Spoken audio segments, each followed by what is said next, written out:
Good morning dear students. ये जो आप टॉपिक्स देख रहे हैं ये हम लोग प्राइमरी क्लासेस से ही इसके बारे में स्टडी करते आ रहे हैं कि चाहे ट्रायंगल कोई भी हो, चाहे इक्विलैटरल ट्रायंगल हो, आइसोसेल्स ट्रायंगल हो, स्केलेन ट्रायंगल हो, एक्विट्रायंगल हो, राइट ट्रायंगल हो, एब्ट्यूस एंगल हो, उसके तीनों एंगल का सम 180 होता है। उसके sum of all angle of the triangle is 180। आपने प्राइमरी क्लासेस 6 में 7th में इस तरीके से पढ़ा होगा, एक एक्सपेरिमेंट के तहत पढ़ा होगा। लेकिन आज की डेट में हम लोगों को, चूंकि आप हायर क्लास में गए तो हमारा स्टैंडर्ड भी हाई होगा, थ्योरी के माध्यम से उसको हम लोग प्रूफमेंट करेंगे। आप लोग पिछले क्लास में कैसे पढ़े थे, इसके लिए हम लोग क्या किए थे, 3 ट्रायंगल बनाए थे। इसके लिए हम लोग पिछले क्लास में 3 ट्रायंगल बनाए थे और 3 ट्रायंगल को, इसको ए, ये वर्टेक्स है, शीर्ष है, ए है, ये आपका बी है, ए है, बी है, सी है। तो dear students, there are 6 part of a triangle. There are 6 part of triangle, 3 vertex 3 sides, 3 vertex और 3 sides। ये सारे जो पार्ट कहलाते हैं ये आपका internal parts. P is situated in the internal और ये आपका एक्सटर्नल।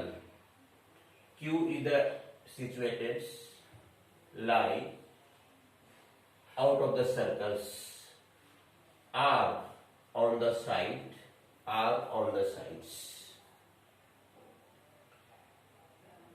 तो ट्रायंगल, किसी भी ट्रायंगल का फॉर्मेशन करने के लिए तीनों पॉइंट नन कोलिनर होना चाहिए। नन कोलिनर और संरेख, भले 2 कोलिनर हो जाए लेकिन तीसरा नन कोलिनर होगा। अगर तीनों पॉइंट्स को अगर हम मिला देते हैं, तीनों पॉइंट्स को मिला देते हैं तो एक आपका सर्कल बन जाएगा। तो 3 और संरेख बिंदु से कितने त्रिभुज की कल्पना कर सकते हैं? एक और केवल एक, only 1।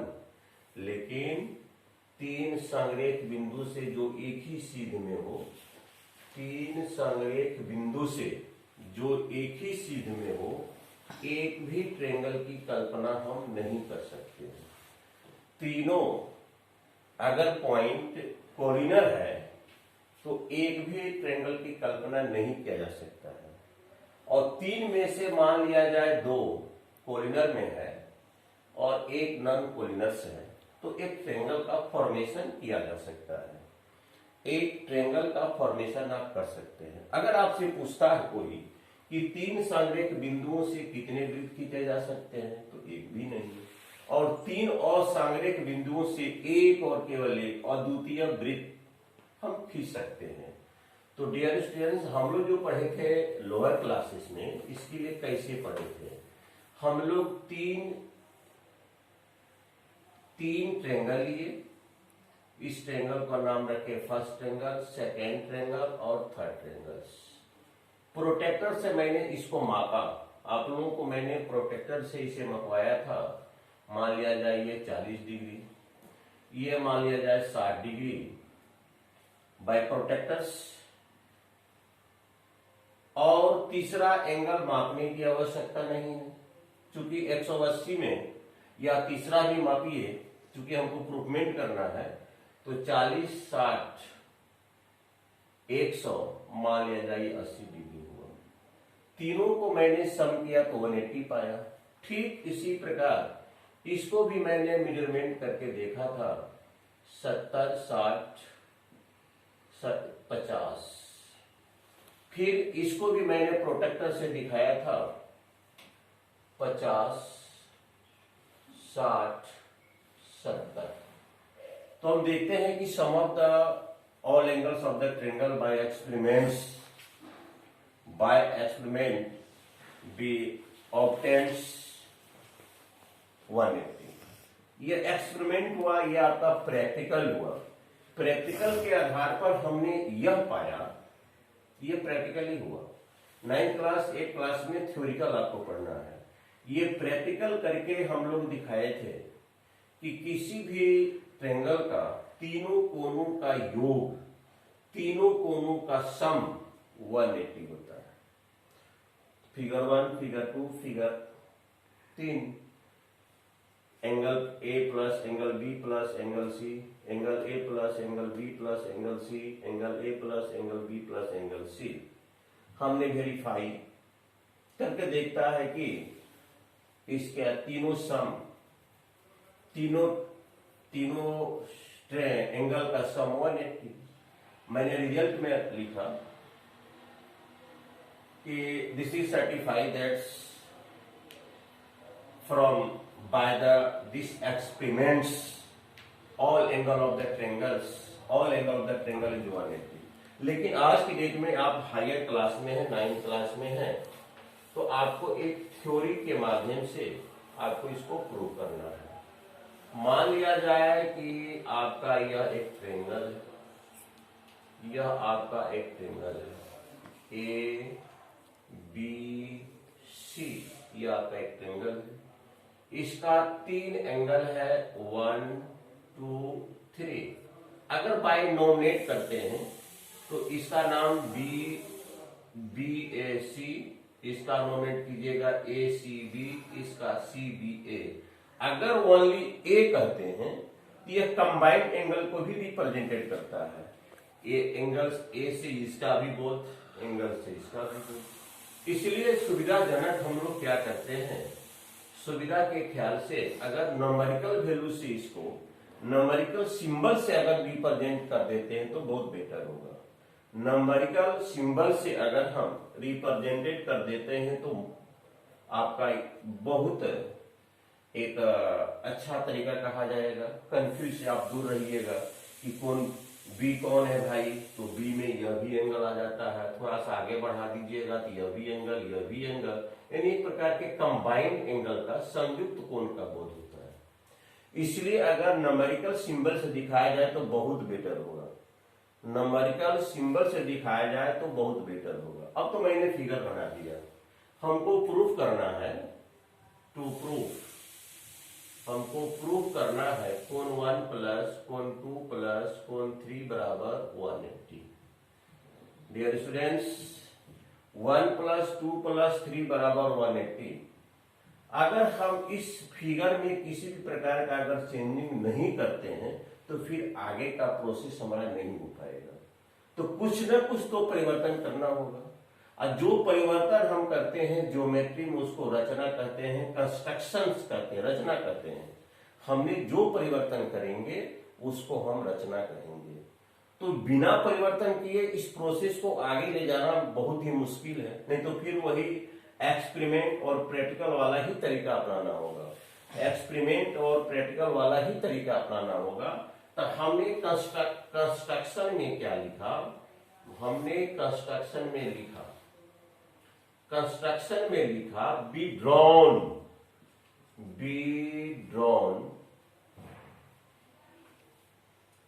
L parallel line through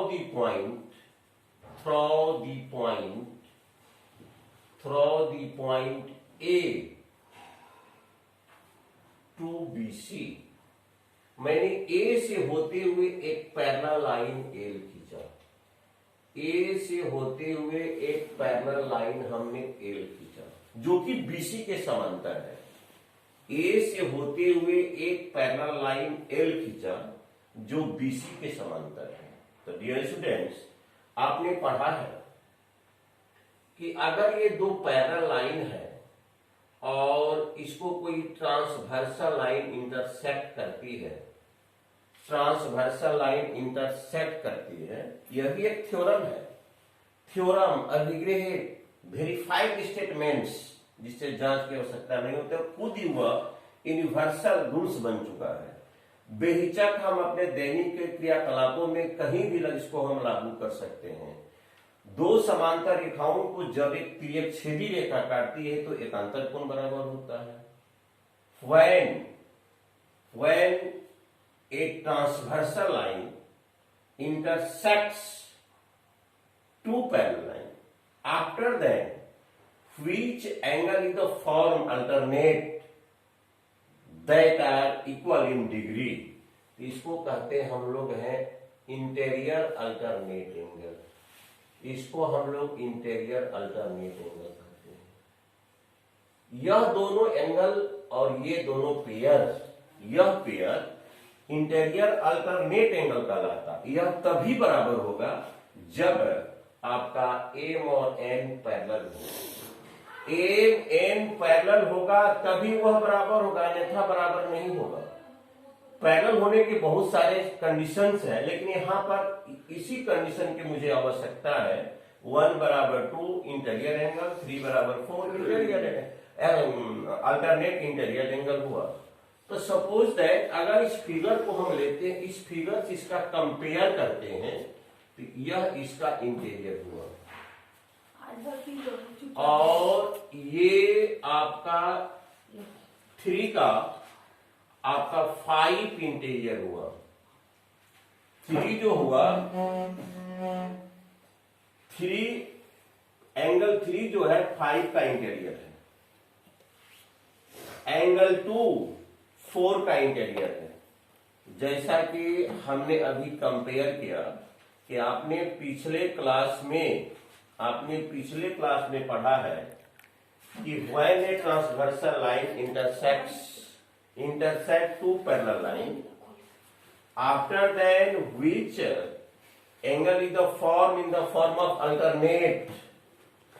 the alternate, they are equal in degree। तो 1 बराबर 2, 3 बराबर 4। तो अकॉर्डिंग टू फिगर 2 बराबर 4, कोण 2 बराबर 4, इंटीरियर अल्टरनेट एंगल, 3 बराबर 5, 3 बराबर 5, इंटीरियर अल्टरनेट एंगल। 2 बराबर 4 है, 3 बराबर 5 है। 2 बराबर 4 है, 3 बराबर 5 है। तो जो सम इस दोनों का होगा वही सम इस दोनों का होगा। जो सम इस दोनों का होगा वही सम इस दोनों का होगा। जो सम इस दोनों का होगा वही सम इस दोनों का होगा। चूंकि 2 बराबर 4 है, 3 बराबर 5 है, अगर कॉरस्पॉन्डिंग साइड को हम ऐड करते हैं, adding corresponding side,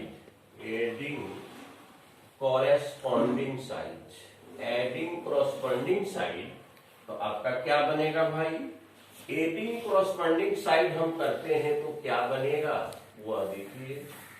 adding corresponding side तो कोण 2 प्लस कोण 3, कोण 4 प्लस कोण 5। 2 प्लस 3 का जो सम होगा वही सम आपका 4 प्लस 5 का होगा। क्यों? 2 बराबर है 4 के, क्योंकि 2 बराबर है 4 के, 3 बराबर है 5 के। तो जब LHS और RHS बराबर है, जब LHS और RHS बराबर है, जब आपका LHS RHS बराबर है, यहां पर किसी भी प्रकार का मतभेद नहीं है, तो हम दोनों तरफ किसी भी क्वांटिटी से गुणा करेंगे, जोड़ेंगे, घटाएंगे, मल्टीप्लाई करेंगे, उसके स्टैंडर्ड वैल्यू पर कोई प्रभाव नहीं पड़ेगा। कहने का मतलब जिस रेशियो में यह बढ़ेगा उस रेशियो में यह बढ़ेगा, जिस रेशियो में यह घटेगा उस रेशियो में यह घटेगा, जिस रेशियो में यह मल्टीपल होगा उसी रेशियो में यह मल्टीपल होगा। तो मान लिया जाए कि एडिंग कोण 1 बोथ साइड, हम मान लिए कि कोण 1 को दोनों तरफ जोड़े। जब कोई भी अलजेब्रिक एक्सपेंशन में अगर LHS RHS बराबर है तो किसी भी क्वांटिटी से गुणा भाग जोड़ घटाव करेंगे तो जिस रेशियो में, सेम रेशियो में दोनों पक्ष का जो वैल्यू है घटेगा, बढ़ेगा, मल्टीपल होगा, रिड्यूस होगा, तो हम 1 जोड़ दीजिए। 1 + 2 + 3 बराबर कौन 1 + कौन 4 + कौन 5। अब देखिए तो 1 + 4 + 5 एक थ्योरम है लाइनर पेयर्स, एक थ्योरम है लाइनर पेयर्स। यदि कोई किरण किसी रेखा पर आधारित हो तो इस प्रकार बने दो आसन्न कोणों का योगफल 180 होता है। इस कोणों का सम जो होता है 180 होता है। अगर 180 होता है तो स्ट्रेट लाइन है, अगर 180 होता है तो AOB कोलिनर है, AOB कोलिनर। तो 4 + 1 + 5, 4 + 1 + 5 बराबर 180 आप लाइनर पेयर से दे सकते हैं। Linear pair axioms, linear pair axioms, linear pair axiom में कहा है कि a ray, when a ray is stand on the any lines, which angle is the form in the form of the adjoints, their sum is 180। यदि कोई किरण किसी रेखा पर आधारित हो, यदि कोई किरण किसी रेखा पर आधारित हो तो इस प्रकार बने आसन्न कोणों का योगफल, इस प्रकार यह एक रेखा है, मान लीजिए एक किरण यह है, एक किरण यह है, तो यहां से यहां तक का सम 180 होगा। तो ये 180 हो गया, तो ये आपका इक्वल है 1 + 2 + 3 के बराबर। तो 1 2 3 किसका नाम था? ट्रायंगल के 3 एंगल का नाम था। कोण 1 + कोण 2 + कोण 3 बराबर 180। अगर आपको संभव है, अगर आपको संभव है तो 1 का फुल नेम दीजिए कोण BAC, 2 का फुल नेम दीजिए ABC, 3 का फुल नेम दीजिए ACB बराबर 180 डिग्री। हम लोग सुविधा के ख्याल से कंबाइंड एंगल का ख्याल नहीं रखते हुए, सुविधा के ख्याल से कंबाइंड एंगल का ख्याल नहीं रखते हुए जनरली वे में, चूंकि हम लोग केवल इसी थ्योरम को प्रूव कर रहे हैं तो कंबाइंड एंगल को इग्नोर कर देते हैं। तो हम लोग डायरेक्ट लिख देते हैं कोण A + कोण B + कोण C बराबर 180। तो डियर स्टूडेंट्स, अगर मान लिया जाए एक ट्रायंगल है, ये ट्रायंगल है और ये आपका एक्सटेरियर एंगल है D, इधर भी एक आपका एंगल है। इस परिस्थिति में अगर आप C लिखते हैं तो गलत होगा, क्योंकि C यहां पर कितने एंगल को इंडिकेट कर रहा है? 1 एंगल, 2 एंगल, 3 एंगल, 4 एंगल। अगर इस प्रकार के कंबाइंड एंगल रिप्रेजेंटेशन हो रहे हैं तो वहां पर आपको सुविधाजनक ख्याल से 1 2 3 4 दीजिएगा, बेटर होगा। अगर वैसे नहीं दीजिएगा तो ACD, ACB और DCE आपको देना होगा। तो डियर फ्रेंड्स, आपका जो आज का जो हमारा टॉपिक्स था, sum of the all angle of triangle is the 180, आपको एक्सपेरिमेंट तरीके से बताए, थ्योरिकल माध्यम से भी बताए, लाइनर पेयर क्या होता है, ट्रांसवर्सल लाइन क्या होता है, अल्टरनेट इंटीरियर एंगल क्या होता है, कंबाइंड एंगल रहता है तो हम लोग कैसे प्रूव करेंगे। अगर 2-4 एंगल का बोध होता है तो आप 1 2 3 लिखिए या फुल नेम उसका लिखिए। जैसे यहीं पर आपका 2 है तो 2 C से 4 एंगल का बोध होता है। अगर यहाँ पर केवल एंगल C देते हैं तो वह संभव नहीं है, वह गलत आपका हो जाएगा। इसलिए C नहीं देकर अगर इस एंगल को लेना है तो ACB दीजिए, इस एंगल को लेना है तो ACD दीजिए, इस एंगल को लेना है तो BCE लिखिए, इस एंगल को लिखना है तो BCD लिखिए। चलिए, thank you very much. Dear students, इसे लाइक करेंगे, शेयर करेंगे अपने सहपाठी को, क्लासमेट को, और थोड़ा सा ये आप प्रेरित करेंगे कि इस वीडियो को जरूर देखें, सब्सक्राइब करें, और इसके साथ साथ अगले टॉपिक्स के लिए आपका क्या डिमांडेशन है वो भी मुझे मेरे मोबाइल नंबर पर आप या मेरे व्हाट्सएप पर भेज सकते हैं। मेरा व्हाट्सएप नंबर है आपका 78707870105065। अगले टॉपिक्स के लिए आपका मैं स्वागत करूंगा कि आप अगला टॉपिक्स क्या पढ़ना चाहते हैं, व्हाट्सएप पे जरूर भेजेंगे, ताकि कमेंट्स में लिख सकते हैं। कमेंट्स में लिखेंगे तो मैं अगला टॉपिक्स आपके अनुसार ही लेकर चलेंगे।